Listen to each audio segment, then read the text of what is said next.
Майқұдықтағы саябақ аумағында балалар мен ата-аналарға арналған қауіпсіз демалыс акциясы ұйымдастырылды. Аталмыш алаңқайда Қарағанды қалалық төтенше жағдайлар басқармасы, жедел құтқару жасағының, сондай-ақ апаттар медициналық орталығы мен Қызыл Жарты ай қоғамының қызметкерлері шеберлік сабақтарын өткізді.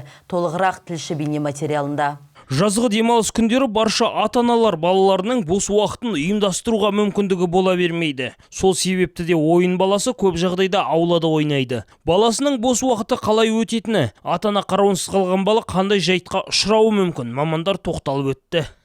Ала беріңіз, оны оқып, балаларыңызға түсіндірсеңіз жақсы болар еді. Сосын жаңа 5 минуттан кейін ана жерде мероприятие болады. Осыған келсеңіз болады. Жақсы.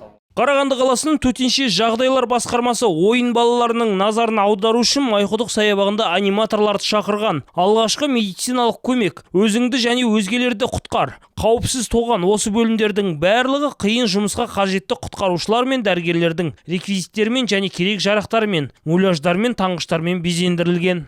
Қарағанды қаласының төтенше жағдайлар басқармасының акция жүргізіліп жатыр. Бірінші рет Әлихан Бөкейханов ауданында жүргізіліп жатырмыз. Акцияның аты қауіпсіздік демалысы.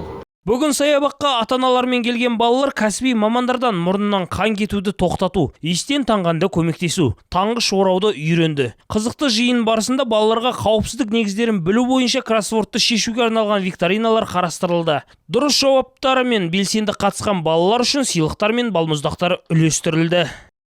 Жарылғап Жағыпар, Мейіржан Жұмамұратов, Данил Заславский, 5-ші арна.